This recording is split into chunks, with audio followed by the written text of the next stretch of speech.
नमस्कार, मी प्रज्ञा पोवळे. माझा महाकट्टा को प्रेझेंटेड बाय रामबंधू लोणचं, Yashoda realty, Cargill animal nutrition, co powered by Chandukaka Saraf jewels, Chitale तूप, MSCIT, Nisarg herbs, Aryan group of companies, macho hints, partnered by cotton king, Maharashtra state cooperative bank, Allen laboratories, Krishak agro Baramati आणि Aakash institute. या महाकट्ट्याच्या पुढच्या सत्राचे आपले पाहुणे आहेत चंकी पांडे. चंकी पांडे जी, आप यहाँ पर उपस्थित हैं, आपका बहुत बहुत स्वागत. आप अभी हमारे इस महाकट्टा परिवार के सदस्य बन चुके हैं, लेकिन आपके पहले इन बीते 13 सालों में कौन कौन सदस्य इस महाकट्टा के बन चुके हैं, हम आपको दिखाना चाहते हैं. एवी प्लीज़.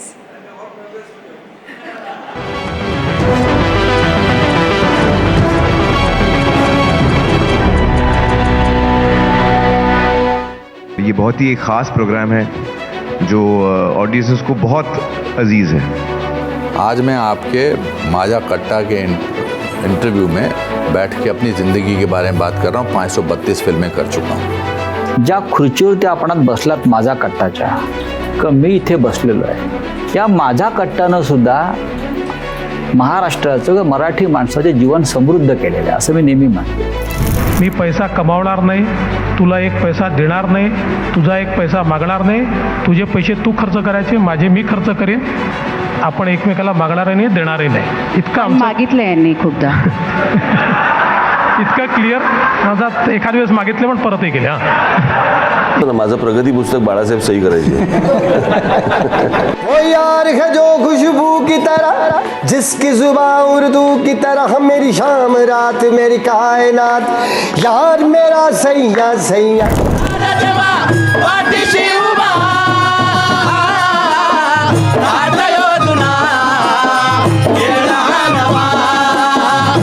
लास्ट यहाँ पूछिए, मेरे को मज़ा आ रहा है बहुत है. I am really loving it. ये सवाल कम पूछे जाते हैं वैसे. मी फार इंटरव्ह्यूज मी केले आहेत आयुष्यात, पण हा इंटरव्ह्यू माझा मतलब I really enjoyed my self. Thank you people for that.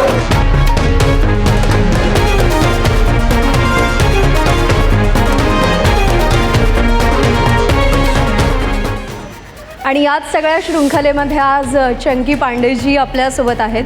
खरं तर मुंबईतल्या शरद आणि स्नेहलता पांडे या प्रथितयश डॉक्टर दाम्पत्याच्या पोटी सुयशचा जन्म झाला. पण बॉलिवूड अभिनेत्यांचा इलाज करता करता आपणही बॉलिवूड अभिनेत्याचे आई वडील म्हणून ओळखले जाऊ याची कल्पना त्यांना नव्हती. चंकी पांडे यांनी स्वतःची वाट निवडली आणि एक वेगळी ओळख निर्माणही केली. त्यांना भाषेचीच काय तर देशाची सीमाही थांबवू शकली नाही. बॉलिवूडमध्ये ते नावाजले गेलेच, पण त्यासोबत ते बांगलादेशी चित्रपटसृष्टीमध्ये सुद्धा सुपरस्टार ठरले. बॉलिवूडमध्ये त्यांना अनेक भूमिका सहकलाकाराच्या मिळाल्या, पण भूमिका कुठलीही असली आणि कितीही छोटी असली त्यावरती आपली स्वतःची एक छाप सोडायची हे चंकी पांडेजींना अचूक माहिती आहे. आणि त्यामुळेच तेजाबमध्ये अनिल कपूर आणि माधुरी दीक्षितसोबत दिसणारा बबनही लक्षात राहतो आणि हाऊसफुलमध्ये खळखळवून हसवणारा आखरी पास्तासुद्धा. रुपेरी पडद्यावरती आय एम जोकिंग असं म्हणणारे आणि प्रत्यक्षातही तितकेच खट्याळ, मिश्किल, मस्तीखोर आणि दिलखुलास असणाऱ्या चंकी पांडेजींशी आपण या सत्रामध्ये संवाद साधूया. आपसे अनुरोध है, आप मंच पर आ जाइए आणि त्यासोबतच राजीव सरांनाही विनंती.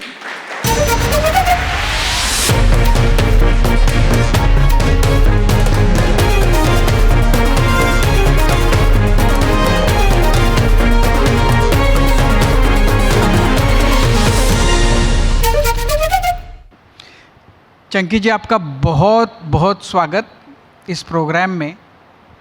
और ये हमारे बातों का सफ़र शुरू करने से मतलब शुरुआत उसकी मैं एक्चुअली करना चाहता हूँ कि इतना अच्छा नाम है आपका सुयश, जो आपको भरपूर मिला, तो वो उसका त्याग करके ये नाम क्यों लिया आपने?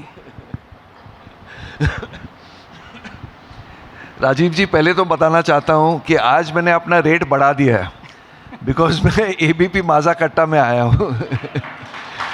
मैं देखा भाई इधर सब पूरी all the top people of the world have come, तो आज से मैंने अपना रेट 5-10 हज़ार रुपये और बढ़ा दिया. आई एम जोकिंग. नहीं 100%. 100% कर दिया रेट इंक्रीज.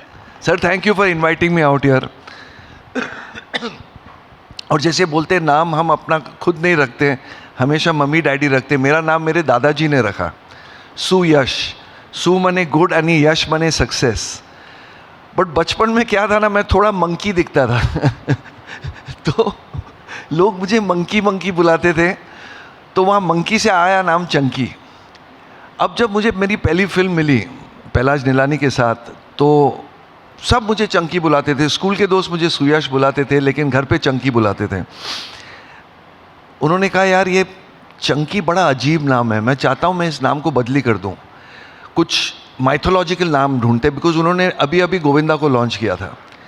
तो फिर पूछा मेरा रियल नाम क्या है, तो मैंने बोला सुयश. फिर उन्होंने अपने बच्चों से पूछा, बट बच्चों को चंकी नाम बड़ा अच्छा लगा. So it is a more easy name. तो वहाँ से चंकी रह ही गया फिल्म्स में.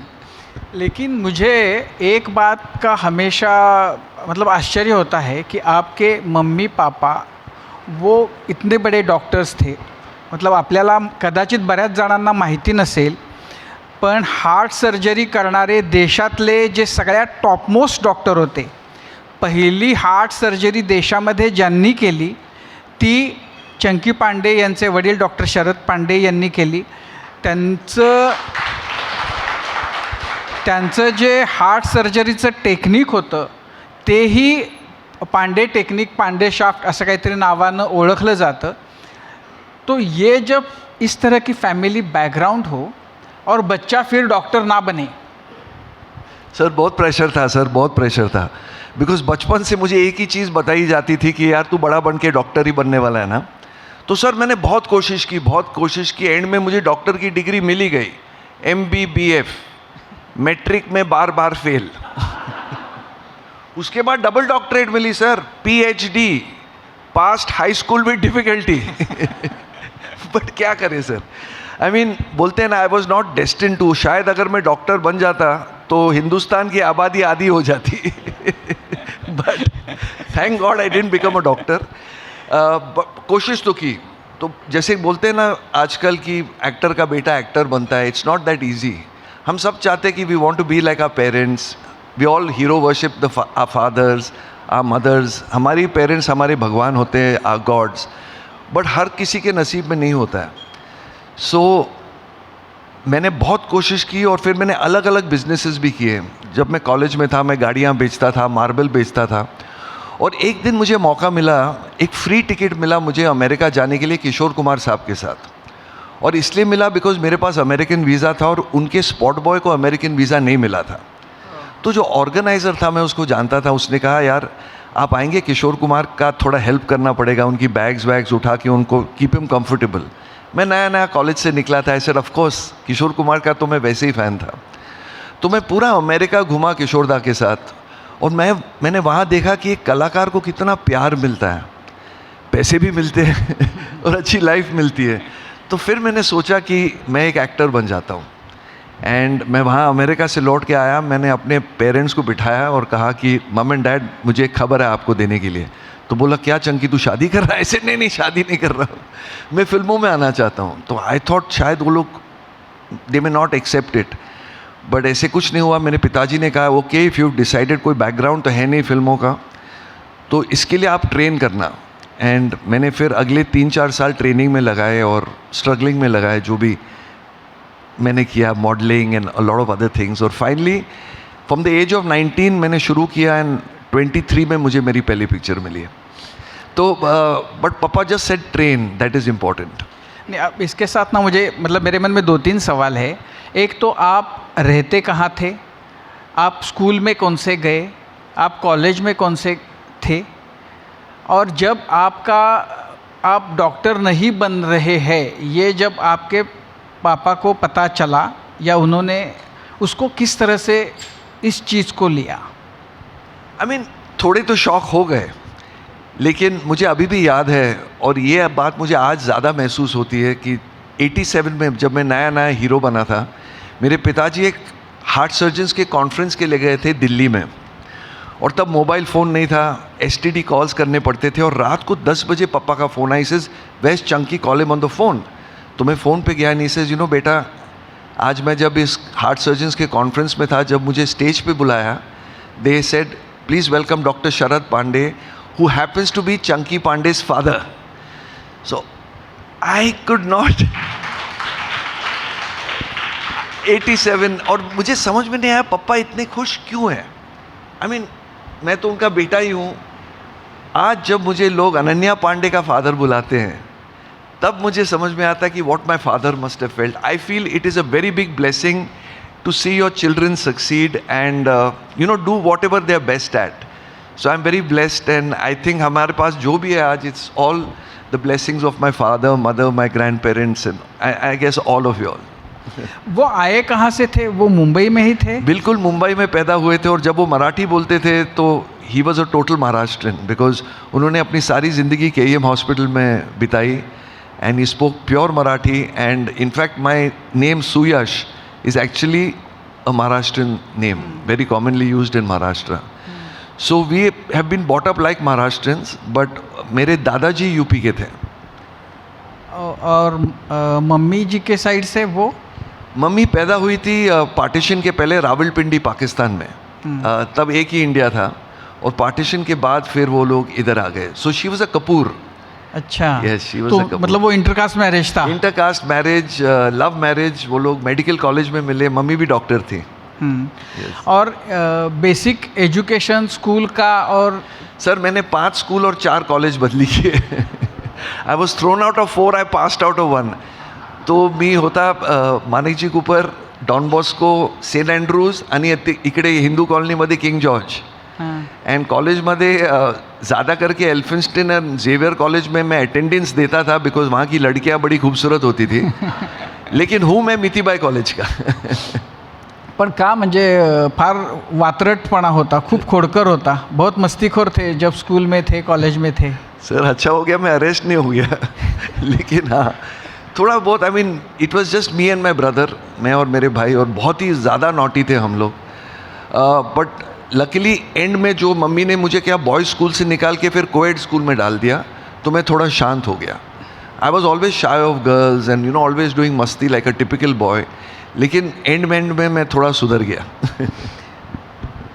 जब ये स्कूल इस तरह से बदले जा रहे थे, कॉलेज बदले जा रहे थे, जब उनको, और अच्छा दोनों इतने बड़े डॉक्टर्स थे मम्मी और पापा, तो उन्होंने इस चीज़ को किस तरह से लिया? मतलब आज के तारीख में ना पेरेंटिंग के अलग अलग चीज़ें हम लोग बोलते हैं किस तरह से होनी चाहिए, बच्चों को कैसे हैंडल विथ केयर होना चाहिए, कैसे उनके मन का विचार होना चाहिए. वो तो उस वक्त की बात तो थी नहीं. तो उन्होंने कि मतलब अपना बच्चा ऐसा है और उसको फ्लो के साथ बहने दो, ये अप्रोच था कि उन्होंने भी कभी हाथ वगैरह चलाए थे? नहीं, तब तो हाथ पैर सब चलता था. आज नहीं चलता. बट देखो मेरे यहाँ 2 डॉटर्स हैं तो आई am very very gentle, kind and मैं अपने बेटियों को सब कुछ देता हूँ बिकॉज मैं चाहता हूँ मैं उनको इतना स्पॉइल करूँ कि जब वो हस्बैंड्स ढूंढे तो those husband should spoil them 100 times more than that. But boys के साथ ऐसे नहीं करना चाहिए. बॉयज़ को हमेशा थोड़ा डंडा लगाना चाहिए because boys are naughty and I am saying it as a boy, I am sorry. But हाँ मेरे पेरेंट्स बहुत स्ट्रिक्ट थे. हमें पॉकेट मनी मिलता था और गाड़ियाँ तो बाद में आई. We were always going by train and bus and parents were very strict about that कि एक बजटिंग सिखाया था हमें. But I mean as to पापा बहुत ही लीनियंट थे. लेकिन आई मीन स्टडीज़ वडीज़ में वो चाहते थे कि ठीक है अच्छा करे बट अपने मन का करो, जो भी करो. My mother was more strict than my father. और आज मुझे जो भी बीइंग अ डॉक्टर ऑल्सो जो भी रिलीजियस चीज़ें मेरे अंदर है all came from my mother. So yes mummy was little strict. तो स्ट्रिक्ट थी तो पिटाई होती होगी? बहुत ज़्यादा. तो सबसे मतलब बुरा किस बात की पिटाई का लगा? हाँ जी. सबसे बुरा लगा या सबसे ज़्यादा पिटाई किस बात के कारण हुई, और ऐसी कौन सी पिटाई थी जिसका मतलब बहुत दुख हुआ उस वक्त? जब मैं 4 साल का था तो मेरे पिताजी ने अपना शेविंग का किट बाहर रख के चले गए थे और मैंने उठा के शेविंग करने की कोशिश की. कुछ बाल नहीं थे फेस पे तो मैंने अपने आईब्रो शेव कर दिए. अभी तक आए नहीं वापस ठीक से. तो जब मम्मी आए घर पे, थोड़ा थोड़ा खून निकल रहा था और सब गिर गए थे, तो मम्मी रोने लगी, सोची मुझे कोई बीमारी हो गई है। तो फिर मैंने मम्मी को बताया मैंने शेव किया। ओहो, जो मेरी पिटाई हुई वो दिन, तो वो मैं कभी भूलूंगा नहीं। वो 4 साल का था, मैं 4 या 5 साल का था। फिल्मों बट में मैं ऐसी हरकतें बहुत करता था। एक बार जब मेरा छोटा भाई पैदा हुआ था तो मम्मी के साथ सोता था, मैंने उसको दोपहर को उठा के गार्डन में लेके गया, एक अच्छी कब्र खोदी और उसको अंदर डाल के गाड़ दिया मैंने। बिकॉज उसके एक दिन पहले हमारे नेबर क्रिश्चियन थे, उनका ग्रैंडफादर मर गया था, तो हम लोग सब चर्च गए थे उसको गाड़ने के लिए। अब ये छोटा आ गया, मुझे कोई देख नहीं रहा है, मैं बोला इसको भी गाड़ देते हैं। अरे वो चिल्लाने लगा, और फिर मुझे याद है मम्मी ने वो आवाज़ें सुनी और उसको फिर आके वहाँ भी बहुत पिटाई हुई। But I love him a lot. मैंने 2-3 बार कोशिश की उसको कुछ करने के लिए एज अ किड, बट आज मैं उसको बहुत लव करता हूँ। उसका नाम है चिकी पांडे और उसका बेटा है आहान पांडे। नहीं, अब ऐसा है कि चिकी पांडे, चंकी पांडे, आहान पांडे, अनन्या पांडे, अब ना कि ये कपूर खानदान को पीछे छोड़ने वाले हैं, ऐसी चर्चा है मार्केट में। पांडे यहाँ पांडे वहाँ, उसके सिवा जाना कहाँ। नहीं sir, I think it's a very proud feeling. पहले तो जब मैं पैदा हुआ था मैं डॉक्टर पांडे का बेटा था, फिर मैं चंकी पांडे बना, उसके बाद मैं अनन्या पांडे का फादर बना, फिर मेरी वाइफ एक शो में आई बॉलीवुड वाइफ, तो मैं भावना पांडे का हस्बैंड बन गया, और अब मैं आहान पांडे का चाचा हूँ। आई एम लविंग इट यार, मुझे 4 चांद लग गए। So ऐसा है कि और कुछ सालों के बाद आप किसी एक पांडे के दादा भी बनेंगे। yes. और लोग ऐसे जानेंगे कि अरे वो जो है ना वो इसके दादा है। Thank you sir. फिल्में जब करना शुरू किया, मतलब किशोर दा के साथ जाके आए, लेकिन मन में ये बात कब आई कि मुझे इस इंडस्ट्री में जाना चाहिए, मतलब अपना नसीब जो है वो इसमें आजमाना चाहिए? सर हाँ। मैंने डिसाइड कर लिया था उनको देखने के बाद कि मुझे फिल्मों में आना है और हीरो ही बनना है अभी। और 4-5 साल के बाद जब मुझे मेरी पहली पिक्चर मिली, पहली पिक्चर चल गई, मेरी सेकंड पिक्चर की रिकॉर्डिंग हो रही थी महबूब स्टूडियो में। मैं महबूब स्टूडियो से 100 मीटर दूर रहता हूँ। मुझे मेरे प्रोड्यूसर का फ़ोन आया कि चंकी आज तेरा गाना रिकॉर्ड हो रहा है। गाने का नाम था मजा नवीन पोपट हाय।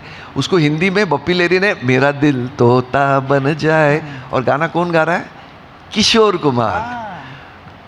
राजीव भाई, मैंने वो बात सुनी, मैं टावल में था, मैं लिटरली टावल में भागा महबूब स्टूडियो तक, और मैं जाके किशोर दा को मिला, उनके पैर छुआ। ऐसे किशोर दा याद है? इसे हाँ बच्चा याद है, तू आया था मेरे साथ अमेरिका, बहुत शरारत की थी तूने इस ट्रिप पे। बाकी थोड़ी बहुत शरारत की थी मैंने। सो आई एम सो लकी कि मुझे मौका मिला कि मैं किशोर कुमार की आवाज़ में गाऊं। उन्होंने 2 गाने गाए मेरे करियर में। ये तो फिल्म में मतलब किशोर दा का आपको सहवास मिला उसके बाद वाला, लेकिन कॉलेज छूटने के बाद क्या एम था, क्या करना है ज़िंदगी में? घर से प्रेशर तो होगा कि अरे कुछ तो कर जा, सेटल हो जा। पैसे थे, आई मीन बहुत प्रेशर था, और मुझे पहले से आदत थी कि पॉकेट मनी की, तो मुझे पैसे कमाने की आदत थी। तो मैंने छोटे मोटे बहुत बिजनेसेस खोल रखे थे। इनफैक्ट मैंने एक बार नीलम के माँ को, नीलम एक्ट्रेस है ना, उसके माँ को मार्बल बेचा। वो मार्बल वाइट कलर का मार्बल था जो 1 महीने में पूरा पीला हो गया। बैड क्वालिटी का था।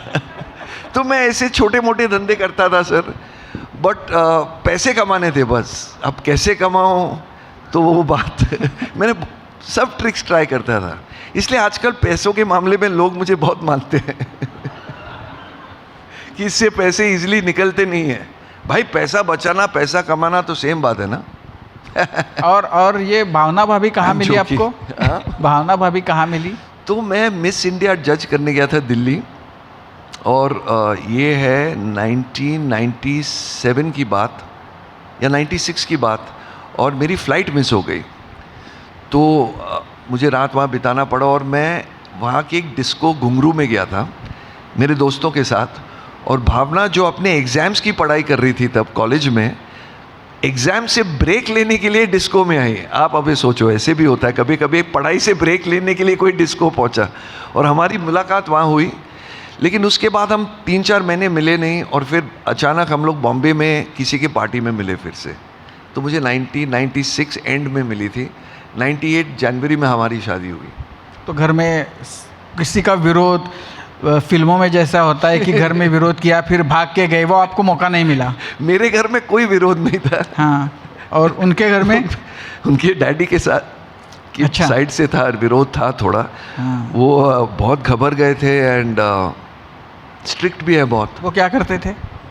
वो फिलिप्स में काम करते थे, और मेरी जो मदर इन लॉ थी वो IBM में काम करती थी, और भावना जो श्री राम कॉलेज की ग्रेजुएट, फर्स्ट क्लास ग्रेजुएट है, I mean that's the SRCC is the top most college of India in commerce.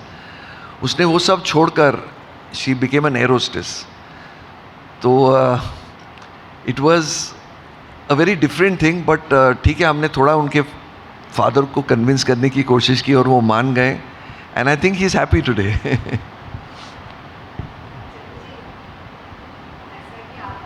आपकी आवाज़ नहीं आ रही है? हाँ, आ गई। हेलो। हाय। ऐसा है कि आपके पिताजी ने इंसिस्ट नहीं किया कि आपने उनके जैसे डॉक्टर ही बनना है, हाँ। लेकिन आपकी बेटी एक्ट्रेस बन गई है अभी। तो मुझे पूछना है कि उसने एक्ट्रेस बनना है, ये किसने डिसाइड किया था? क्योंकि हमने ना वो बॉलीवुड वाइब्स में देखा है कि कैसे मदर्स बहुत साल पहले से तैयारी करती है अपने बेटी के लिए वगैरह, तो ऐसे आपके घर में भी बहुत पहले से तैयारी हो रही थी? तो हम लोग हमेशा सोचते थे कि अनन्या जो पढ़ाई में एकदम टॉप थी शायद डॉक्टर बन जाए, बिकॉज बोलते ना कभी कभी ग्रेटनेस स्किप्स 1 जनरेशन। तो मैं और मेरे भाई डॉक्टर बन नहीं सके, शायद अपने बच्चे बन जाए। बट 13-14 ईयर्स के एज जब वो हो गई थी, 13-14 में, उसमें फिल्मी कीड़ा बहुत है। चलो बचपन में जाके पार्टीज़ में नाचती थी, फैशन शोज़ करती थी, ये वो, बट 13-14 में उसको फिल्मों का क्रेज़ कुछ ज़्यादा ही हो गया। शी इज़ टू गो, हर पिक्चर जाके, कोई भी लैंग्वेज की पिक्चर हो जाके थिएटर में देखती थी। तो उसने अपना अभ्यास वहीं से शुरू किया था। अब जब वो 16-17 की हुई and she finished her college school, तो टॉपर थी, तो उसको अमेरिका में 2 यूनिवर्सिटीज़ में एडमिशन मिल गए थे। और फिर उसको जाके करण जौहर की पिक्चर पुनीत मल्होत्रा जिसने डायरेक्ट किया स्टूडेंट ऑफ द ईयर 2 भी मिला। शी वॉज़ वेरी यंग, 17 की थी, 18 में उसने शूटिंग शुरू की थी। तो हमारे ऊपर बहुत प्रेशर आया कि आप बच्चे को पढ़ने के लिए भेजेंगे या फिर इतनी यंग उम्र में फिल्मों में डालेंगे। तो बहुत कुछ ज़्यादा ही प्रेशर हो गया था। तो फिर हमने जाके, I went and asked her, I said baby Ananya what do you want to do? And she is just now 17। She said देखो पापा, if I go to America and come back 4-5 साल के बाद, मैं तब भी आके फिल्मों के लिए ट्राई करूँगी। मुझे ये एक फिल्म ट्राई करने दो, अगर नहीं हुआ तो मैं प्रॉमिस 1 साल के बाद कॉलेज चली जाऊँगी। तो मैंने $500 दे के उसका फीस भर के वो सीट उसका 1 साल के लिए रखा। And I said okay, it's your decision, अब जो भी हो जाए you are responsible. That's a very young age to give responsibility to someone. And she is no papa, I sure I will do it well. And touch wood, I think. आपका ये जो dialogue हुआ अनन्या के साथ, वो और आपके पापा के साथ जो हुआ था, उसमें कितना फ़र्क था? मैंने अपने पापा को बोला, देखो पापा, आप दिल के डॉक्टर हो, आप दिल जोड़ते हो, फैमिली बिजनेस शुरू करते, मैं दिल तोड़ूंगा, आप दिल जोड़ो। मैं फिल्मों में आने वाला हूँ। मेरी बेटी ने ऐसे मुझे कुछ नहीं कहा, बट शी सेज पापा I won't let you down. And 1 साल के बाद मौका नहीं मिला, I gave her seat away. पर अभी कभी कभी हमारे झगड़े होते घर में। She says, यार पापा, you never let me go to college. I didn't enjoy college life. I said, baby, lot of people like you who have come out of college want to become you. So I think you did okay. जेव्हा अनन्याचा debut झाला होता, मी मराठीतनं विचारू चालेल? हाँ, तेलुगू में भी पूछो, चलेगा. नहीं, तेलुगू तो मुझे नहीं आती. जेव्हा अनन्याचा डेब्यू झाला आणि तिच्यासोबत आणखी काही स्टार किड्सचा, तेव्हा ते नेपो किड्स म्हणून एक टॅग लागला. नेपोटिज्मची खूप चर्चा झाली. तो आपकी और अनन्या की इस बारे में कभी कुछ बातें होती है कि नेपो किड्स, नेपोटिज्म, इसको जवाब कैसे देना है, इसे हैंडल बेसिकली कैसे करना है? Very tough. और आजकल तो सब लोग क्रिटिक्स बन गए, सब जर्नलिस्ट बन गए, सोशल मीडिया आ गया, जो गालियाँ पड़ती है सोशल मीडिया पर, जो कमेंट्स आते हैं. बट मैं आपको एक चीज़ बताऊं इस नेपोटिज्म के बारे में. मैंने 1989 में एक इंटरव्यू किया था तबस्सुम जी के साथ. प्रोग्राम का नाम था, आप लोग काफ़ी लोग पैदा भी नहीं हुए थे तब. प्रोग्राम का नाम था फूल खिले हैं गुलशन गुलशन. बहुत फेमस प्रोग्राम था दूरदर्शन पे. और सबसे पहला सवाल जो उसने मुझे पूछा कि आप इस वक्त पे आए हो जहाँ संजय दत्त, सनी देओल ये सब राज कर रहे हैं, आपको कैसे लग रहा है? तब वर्ड नेपोटिज्म था नहीं.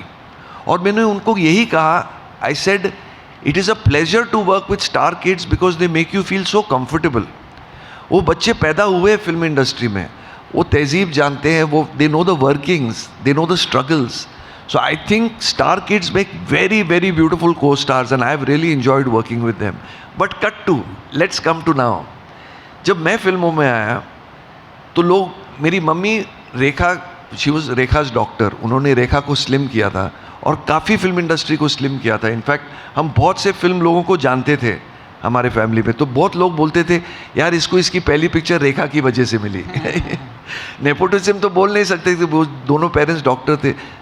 बट ये मैं यही कह रहा हूँ, it is all noise. People just keep saying it for the sake of saying it.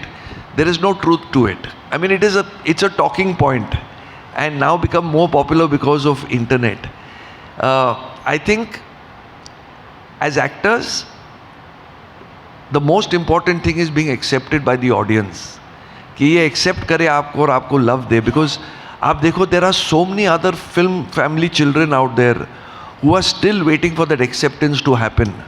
Some children get it, some children don't get it, but that is not their fault. The whole thing is all about films. आप कौन सी film में आते हो और films चलती है, actors नहीं चलते हैं.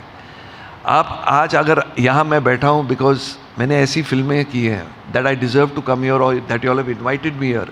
Films like तेजाब और आँखें और Housefull. So actors are only stars are byproducts of successful films. That's what I feel. And nepotism is just, people are talking about it. It is all equal grounds, whether you're from a film family or non-film family. You just have to get the love from the audience. Sir हम nepotism के बारे में बात कर रहे हैं, लेकिन nepotism का जो फ्रेम है वो ब्रेक करने वाली दो एक्ट्रेस है. एक है आलिया भट्ट और दूसरी है अनन्या पांडे. मैं इसके लिए बोल रही हूँ क्योंकि केसरी 2 के पहले जो अनन्या हमने देखी थी वो बहुत चुलबुली थी, लेकिन केसरी 2 में जो उन्होंने परफॉर्मेंस दिया है अक्षय कुमार के साथ स्क्रीन शेयर करते हुए, वो बहुत ज़्यादा कमेंडेबल है. क्या आपने देखी केसरी 2? और अनन्या का ये जो ट्रांसफॉर्मेशन है वो कैसे हुआ और आपका कितना हिस्सा है इस ट्रांसफॉर्मेशन में? मैंने देखी केसरी 2 और मैं बहुत जेलस हो गया कि मुझे मौका नहीं मिला ऐसे फिल्मों में काम करने का, because it was a very beautiful film.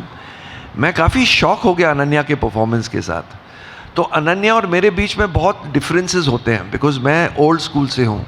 मैं चाहता हूँ कि वो ओल्ड स्टाइल बॉलीवुड फिल्म्स करे, डांस करे, गाना करे, यू नो, वो स्टाइल का. अनन्या चाहती कि वो परफॉर्मर बने. And she says papa anyway after performing मैं वैसे ही I will get accepted and I will get nice roles. तो हमारी बहुत कॉन्फ्लिक्ट्स होती. तो अगर मेरे हाथ में होता तो मैं उसे कॉल मी बे, केसरी वेसरी कभी नहीं करने देता. तो अच्छा हो गया कि वो उसका अपना माइंड चलता है और वो ये सब फिल्में खुद कर रही है. So I feel sometimes you have to let the children do what they have to. As parents we can only guide them with good manners and values. Otherwise working decisions should mostly be with the children. कभी कभी मुझे आके पूछती है पापा मुझे ये film करनी चाहिए या नहीं. मैं उसको जो भी बोलूँ वो ऑपोजिट करती है उसका. तो but it's good. I mean so far touch wood it's working. But I think Gen Z has a very strong mind and उनके पास इतने रिसोर्सेज है आज, the internet, everything, social media की, वो हम उनसे सीख सकते हैं. लेकिन क्या वो आपको सजेस्ट करती है कि ये फिल्म करनी है नहीं करनी है? राहु केतु आप लेके आ रहे हैं तो वो फिल्म उसने देखी है या और आपने जो भी फिल्म्स की है आज तक उसमें उसके बारे में उसके क्या कमेंट्स हैं? तो अनन्या ने मेरी बहुत सी फिल्में देखी हैं and she likes to see my comedies because एक बार उसने पाप की दुनिया देखी है and she started crying because मैं मर जाता हूँ उसमें.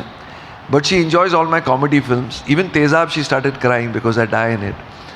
But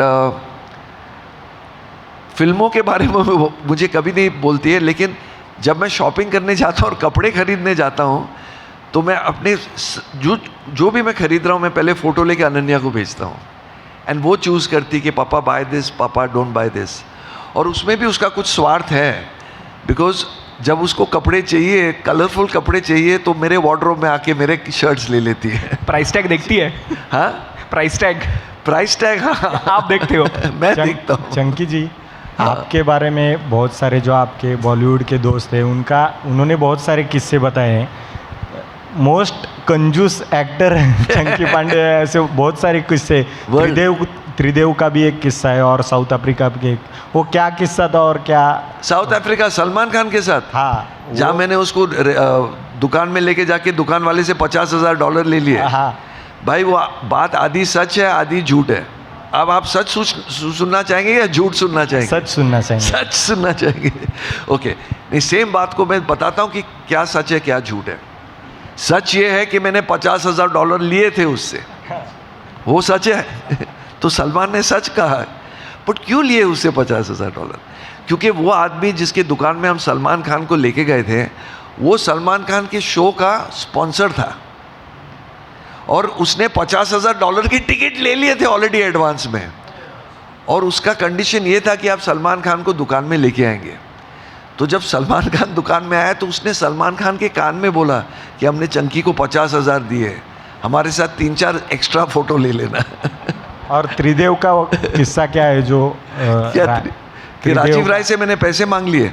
हाँ, उस पे नेगोशिएशन पे ये हुआ था और उसके बाद त्रिदेव आपने नहीं की। भाई देखो, मैं कितना रोया जब मुझे त्रिदेव पिक्चर नहीं मिली। नहीं, वो राजीव राय सही बोल रहे कि पैसों पे थोड़ी अनबन हुई थी। प्रॉब्लम क्या हो गया था, तब मैं एक पिक्चर कर रहा था मिथुन चक्रवर्ती के साथ, अग्नि करके, कश्मीर में, और राजीव राय शूटिंग कर रहे थे त्रिदेव की ऊटी में, और तब इतने एयरलाइंस नहीं थे ऊपर नीचे जाके दोनों जगह हम शूटिंग करें। बट जिस दिन त्रिदेव लगी थिएटर में, मैं प्रीमियर में गया था और वो ओए ओए गाना चला और लोगों ने पैसा फेंका, मैं फूट फूट के रोया कि मैंने ये पिक्चर क्यों नहीं की। मैं जाके राजीव राय के पैर में गिर गया कि भाई मुझे अगली फिल्म में ले लो, and I am lucky he took me in Vishwatma. Sir, nepotism और नॉट, आपको क्या लगता है कि क्या आज की जनरेशन को सब प्लेटर पे मिलता है और सारी अपॉर्चुनिटीज़, सारा इंफ्रास्ट्रक्चर, इस हिसाब से आप क्या डिफरेंस देखते हो जब आप फिल्मों में काम, जब आप यंग थे तब करते थे, और आज की तारीख में क्या फ़र्क है? क्योंकि आप क्लियरली देख पाओगे अनन्या के नज़रों से भी है। अनन्या की नज़र तो मैं समझता हूँ कि आज जो हम यहाँ खड़े इस प्लेटफॉर्म पे, today's day 2025 is golden period of becoming a star. Golden period, because आपको कुछ ज़्यादा करना नहीं पड़ता। You have your Instagram, you have your Twitter, you have your YouTube. आप अपने आप को ओवरनाइट कुछ सेंसेशनल करके, वायरल करके अपने आप को फेमस कर सकते हैं। हमारे टाइम पर हमें प्रोड्यूसरों के ऑफिस में जाकर हमारा फ़ोटो दिखाना पड़ता था, फिर वीडियो कैसेट देना पड़ता था। अगर उनका वीडियो कैसेट नहीं चल रहा है तो उनके सामने डांस करना पड़ता था, डायलॉग्स बोलने पड़ते थे, ऐसे जाके हमें फिल्में मिलती थी। So we really worked on all that. लेकिन thinking of all this, I think we were in a better situation. Why so? Because तब मोबाइल फ़ोन और कैमरा नहीं था। आज जो ये मोबाइल फ़ोन और कैमरा आ गया है, एक बच्चा छीके तो बोलते इसको कोविड हो गया है, सिगरेट पी रहा है कोई तो बोलता है चरस पी रहा है। It is become crazy. So I think हमारे टाइम पे बहुत प्राइवेसी थी, हम कुछ भी कर सकते थे, हमें तो 7 खून माफ थे। लेकिन आज के बच्चे ऐसे कुछ नहीं कर सकते। So you win some and you lose some, and I feel now it is very you have to be so right and perfect all the time. अभी आपने जो कहा ऑडिशन के बारे में कि कभी प्रोड्यूसर से जाके मिलना पड़ता था, कभी डांस करके दिखाना पड़ता था, ऐसा कोई इंसिडेंट हमें बता सकते हैं जो काफ़ी यूनिक है, और कोई फिल्म जो आपको करनी ही थी तो आपने उसके लिए? मैं एक प्रोड्यूसर के ऑफिस में गया था, मुझे याद है, और मैं जिम से गया था बॉडी बनाकर, टैंक टॉप गंजी वंजी पहन के चला गया था उसके ऑफिस में, और उसने बोला बेटा मैं टार्जन पिक्चर नहीं बना रहा हूँ, निकल जा मेरे ऑफिस से। मुझे निकल दिया। वो सोचा मैं कुछ बॉडी बिल्डर हूँ। तो ऐसे होता था बहुत। हमें जाके प्रोड्यूसरों के ऑफिस के बाहर बैठना पड़ता था till he came, and but fun it was यार, मज़ा आता था तब। आपका बंगाली फिल्मों बांग्लादेशी फिल्मों में कैसा शुरू हुआ सफ़र? सर आप यकीन नहीं करेंगे, आंखें फिल्म के बाद जो सबसे बड़ी हिट थी उस साल की, मुझे काम नहीं मिला उस पिक्चर के बाद। अच्छा। स्ट्रेंज है, मुझे काम मिला लेकिन मुझे जो रोल्स आ रहे थे ना वो मज़ा नहीं आ रहा था। हीरो के भाई का रोल, हीरो के दोस्त का रोल, और वो भी वो रोल्स इतने पक्के नहीं थे, you know, it was just like चलो भर दो पिक्चर को, किसी के साथ भर दो, बिकॉज ज़माना बदल गया था।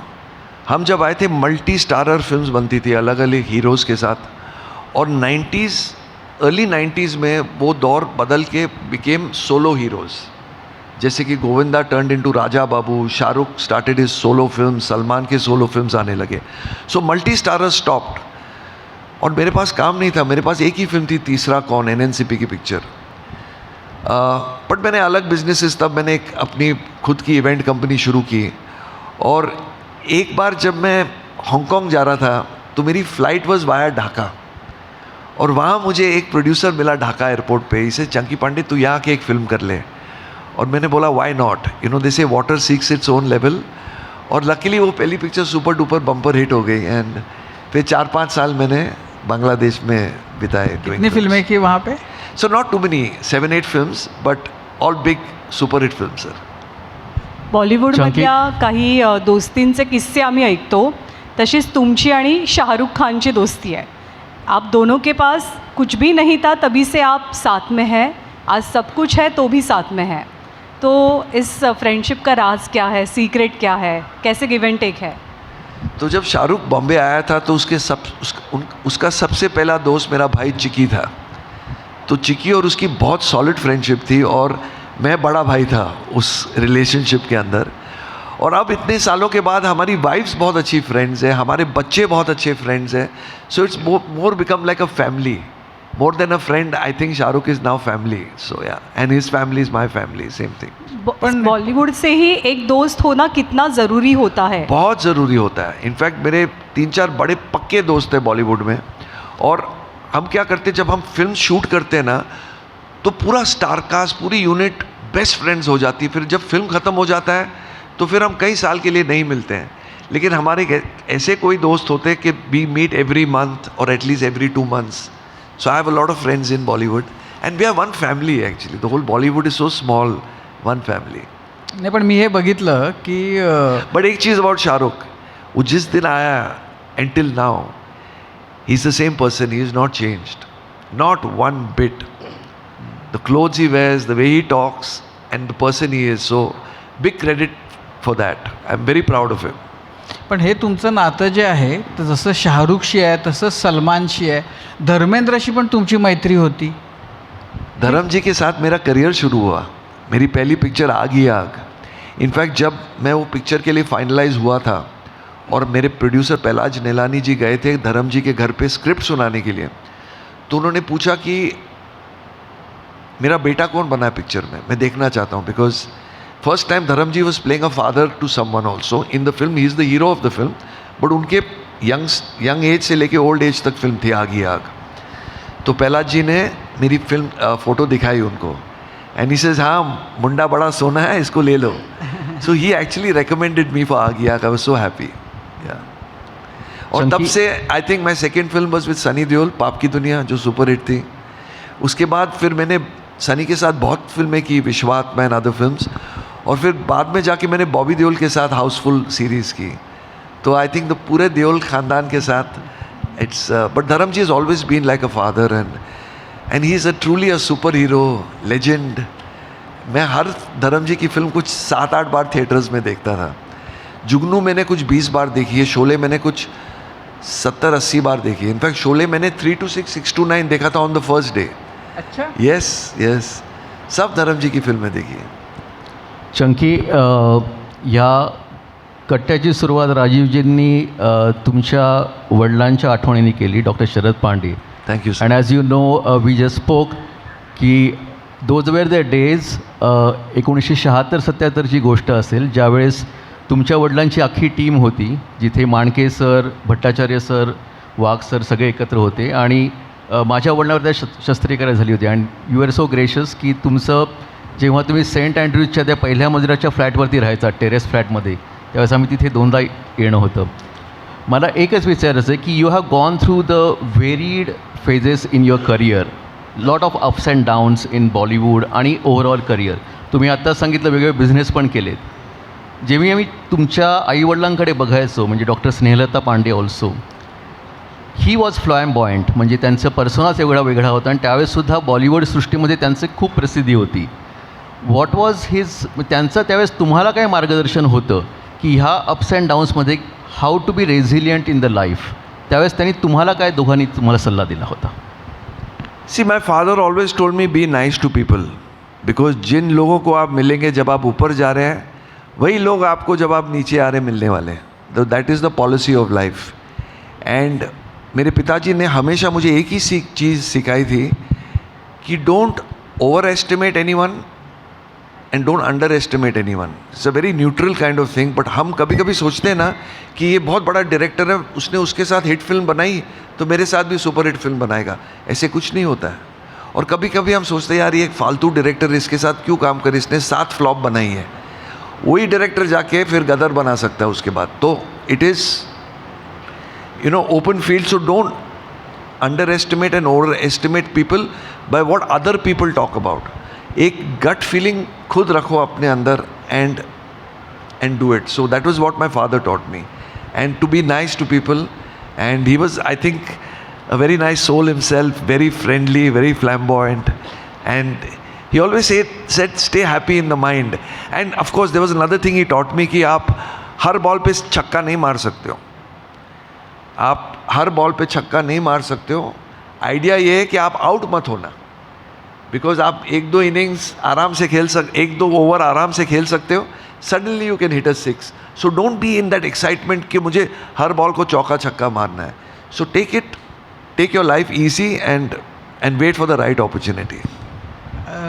चंकी, तुमचं एकूण जी पर्सनॅलिटी आहे खूप आनंदी, खूप उत्साही, हॅपी, म्हणजे त्याच्यातनं अशी एक हॅपी गो लकी टाईप. पण असं तर आयुष्यात असत नाही. असा कोणते प्रसंग होते की ज्याचा त्यावेळेला खूप त्रास झाला, ज्याच्यामुळं आपल्याला लोकांनी ज्या पद्धतीनं बघितलं पाहिजे तसं ते बघत नाही आहेत असं वाटलं,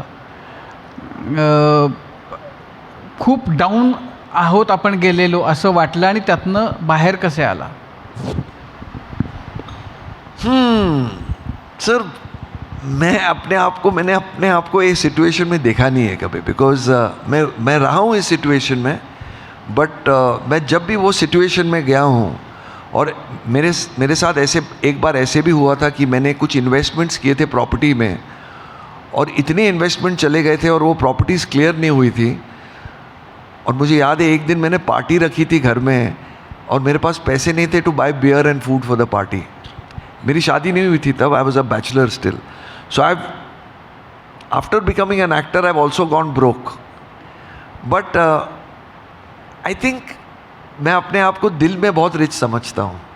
एंड मैं इमेजिन करता हूँ कि सब कुछ अच्छा है, because when you are nice and you are imagining things around you nice, तो हार्डशिप्स भी चली जाती है. तो I have smiled through it and always been confident I will come out of it. तो that has been my secret. And another thing, I have always, मैं हमेशा दूसरों के सक्सेस को सेलिब्रेट करता हूँ. मैं ये कभी नहीं सोचता हूँ कि यार इसके साथ ये हुआ, मेरे साथ क्यों नहीं हो सकता ये, because there is no end to it. हमसे और फेमस बहुत लोग हैं, हमसे रिचर और बहुत लोग हैं, but there are so many people who are not so fortunate.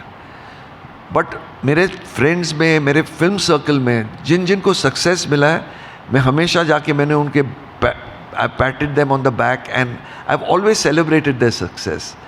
So when you celebrate other people's success, you yourself become happy and you don't become down and you don't see your downside. That is my mantra.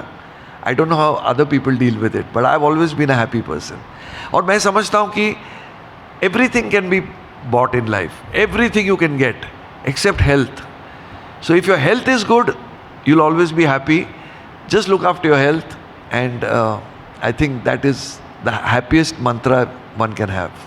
पण असा कोणता प्रसंग, कोणता काळ होता की जो फार फार difficult होता, period of your life which was very difficult, जेव्हा बॉलिवूडमध्ये आल्यानंतर डिफिकल्ट टू हँडल, खूप नर्वस व्हायला झालं होतं,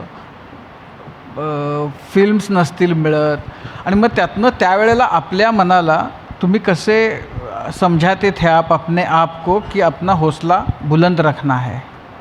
सर मेरे को लगता है ये फेज़ मेरे साथ फिल्मों में आने के पहले हुआ। जब मैंने कोशिश की मैं फिल्मों में आऊँ, तो मैंने बहुत से ऑडिशंस दिए। मैंने महाभारत की ऑडिशन दिए, मैंने एन चंद्रा के 2-3 फिल्मों के लिए ऑडिशंस दिए, राजश्री फिल्म्स में ऑडिशन दिए, मैंने वीडियो कैसेट फिल्म्स के लिए ऑडिशन किए, मुझे कुछ मिला नहीं। तो it was a low phase कि मैं सोचा यार शायद मुझे कभी फिल्म मिलेगी नहीं। पूरे 4 साल लगे मुझे, और फाइनली जाके मुझे फिल्म एक 5 स्टार होटल के बाथरूम में मिली सर। तो बोलते ना लाइफ कहीं भी कभी भी बदल सकता है, never underestimate, never overestimate anyone. And then I feel the second phase जब मैं हीरो बनने के बाद, बिकॉज हीरो बनने के पहले तो you have not tested success, but एक बार वो सक्सेस मिल जाता है आपको, फिर वहाँ से नीचे आना बहुत मुश्किल होता है। एंड मैं जब आया 86 में गोविंदा आया, 87 में मैं आया, 88 में आमिर आया, 89 में सलमान आया, 90 में शाहरुख आया, 91 में अक्षय, 92 में Ajay Devgan, every year 93 Sunil Shetty, every year a superstar was being born. Okay, I was celebrating from inside, new boys are arriving, but कहीं ना कहीं मैं भी affect हो रहा था. So those were phases, but I've just remained happy and celebrated being a part of the film industry. The idea is you have to celebrate in all conditions. Everything should be celebrated. आणि सगळ्यात आनंद म्हणजे जेव्हा तुम्हाला पहिली film मिळाली तेव्हाचा आनंद, तेव्हाची anxiety की ही फिल्म कशी करेल, कशी चालेल, आणि अनन्याची पहिली फिल्म रिलीज होताना त्यामध्ये काय फरक होता? सर मेरे फिल्म में जब मेरी पहली फिल्म 87 में लगी थी, मेट्रो में लगी थी, और मुझे याद है प्रीमियर हुआ था, और प्रीमियर के बाद प्रीमियर की रिएक्शन में मुझे कुछ समझ में नहीं आया, और पहले 3 दिन के लिए पिक्चर फ्लॉप थी। मंडे को जाके पिक्चर पिकअप हो गई। इनफैक्ट मुझे याद है एक प्रोड्यूसर मुझे साइन करना चाह रहा था, और वो बार बार बोलता था मैं आ रहा हूँ, कल आ रहा हूँ, कल आ रहा हूँ। जब तक पिक्चर की रिपोर्ट अच्छी नहीं हो गई वो मुझे पैसे देने के लिए तैयार ही नहीं था। बट मुझे तब कोई आइडिया नहीं था कि स्टार बनना क्या होता है। एक बार मैं बन गया, देन आई टेस्टेड ब्लड। लेकिन जब अनन्या की फिल्म लगी मैं बहुत डरा पड़ा था, और इसलिए डरा था मैं बिकॉज नॉट कि पिक्चर चलेगी नहीं चलेगी, इसलिए डरा था कि ये मेरी बेटी एक्सेप्ट होगी कि नहीं ऑडियंस के साथ। तो that was my main fear, most important. Because sir मैं आपको एक चीज़ बताऊं, फिल्म चलना ना चलना किसी के हाथ में नहीं होता है। एक प्रोड्यूसर भगवान जी के पास चला गया और कहा हे भगवान आपको लगता है मेरी पिक्चर चलेगी? तो भगवान ने कहा मैं फर्स्ट डे फर्स्ट शो के बाद बताता हूँ। तो इन आवर बिजनेस बोलते ना God knows, in our business even God does not know, because the real God is the audience. They decide whether a film works or no, and हम बनाते फिल्म उन्हों के लिए, उन्हीं के लिए। They are the gods, we have to please. Chunky, आम्हाला आमच्या डोक्यामध्ये जे तुमची इमेज आहे ती आहे तेजाबमधल्या बबनची, आणि लोटिया पठाण ज्यावेळेस तुम्हाला मारतो त्यावेळेस असं हार्डली एखादं थिएटर असेल 2 टायर सिटीजमधलं की जिथं माणूस रडत नाही किंवा भावनिक झाला नाही। त्याच्यानंतर आहे आंखे, जिथं तुम्ही हसवलत पण भावनिक पण केलं तुम्ही, आणि गोविंदाची अमेझिंग केमिस्ट्री होती। मला तेजाबबद्दल थोडंसं आणि आंखेबद्दल पण जरा सांगा तुमचा अनुभव। यन चंद्रा सारखा डायरेक्टर, त्यावेळेसचा top most director, top most hit. Chandu champion, N Chandra super hit यार। मुझे याद है मुझे तेजाब कैसी मिली। इनफैक्ट आप यकीन नहीं करेंगे, तेजाब में ओरिजिनली मेरे रोल के लिए गोविंदा था, बट गोविंदा बहुत बिजी हो गया था, बहुत फिल्में कर रहा था, तो डेट्स नहीं थी। और एन चंद्रा ने मेरा ऑडिशन लिया था राजश्री के ऑफिस में, उसकी पहले पिक्चर बनाई थी प्रतिघाट के लिए। तो वो आए मुझे मिलने के लिए कि यार मेरे पास ये फिल्म है और मैं चाहता हूँ कि आप इसमें एक रोल करें तेजाब। तो मैंने कहा बस आप मुझे सुना दो क्या है, फिल्म मत सुना, खाली मेरा रोल सुनाओ। उन्होंने मुझे मेरा इंट्रोडक्शन सीन सुनाया मारवाड़ी के साथ, और तब गाना भी नहीं था फिल्म में। और मैंने कहा मुझे और बाकी सुनना नहीं है, मैं ये फिल्म कर रहा हूँ, बिकॉज वो इंट्रोडक्शन ही इतना स्ट्रॉन्ग था। और मैंने पूछा आपको ये आइडिया आया कहाँ से, ये सीन आपने लिखा कहाँ से?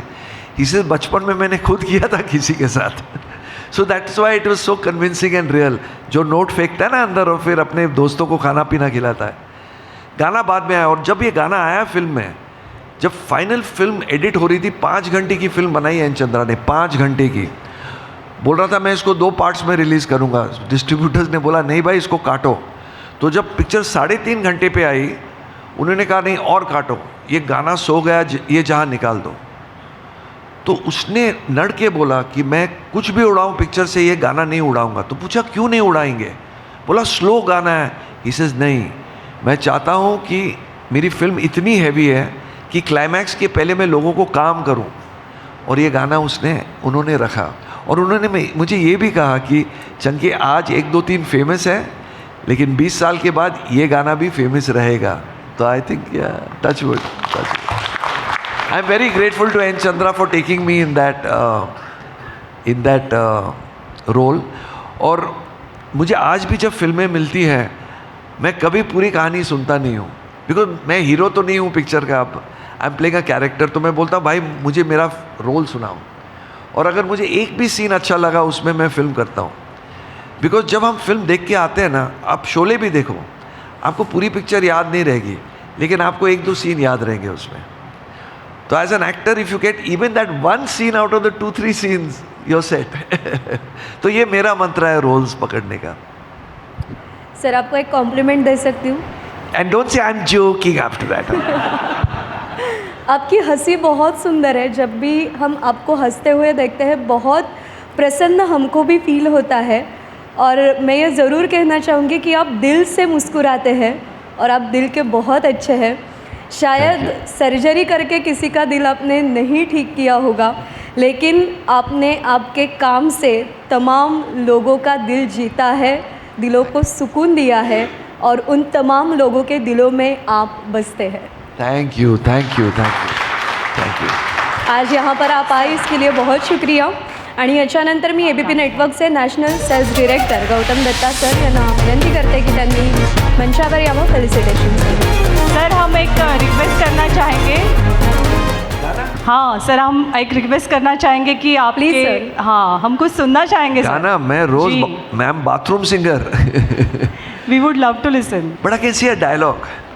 पास्ता मेरा सरनेम, मेरा फादर इटालियन उसका नाम फेतुचीनी पास्ता, मेरा मदर इंडियन उसका नाम सेवैया पास्ता, मेरा सिस्टर चाइनीज उसका नाम नूडल पास्ता, और मैं इस खानदान का आखिरी pasta. Mamma mia, I am joking. मैं गाता, आपके लिए गाता. I would love to sing a song, but मेरी जो आवाज़ है ना, फटी हुई बांसुरी की तरह है. बट अगर आप सब गाएंगे मेरे साथ, I don't mind singing. Definitely.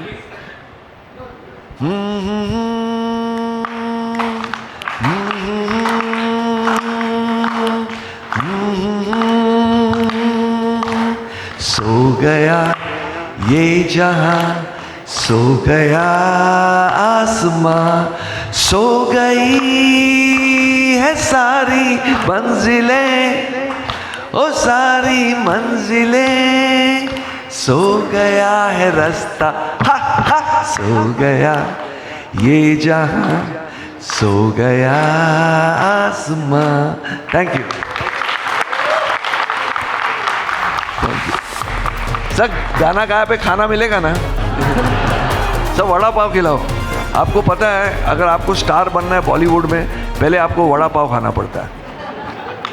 It's a fact. या सो गया आसमां, सो गया रास्ता, सो गई मंजिलें आप कह रहे हैं, लेकिन आपकी सब बातें सुन के हम सब की आंखें तो खुल गई है. आंखें. Okay, thank you. आणि यानंतर मी गौतम दत्ता सर एक आंखें का भी गाना गाए. ओ लाल दुपट्टे वाली तेरा नाम तो बता. आणि त्यासोबतच सरिता मॅमना सुद्धा विनंती करते की त्यांनी मंचावर यावं. ओहो, वाओ, ओ मामा मिया. इस सोने का शंख हम हमारा म्यूजियम में लगाएगा. बहुत अच्छा है. वाह वाह वाह, ब्यूटीफुल. Thank you.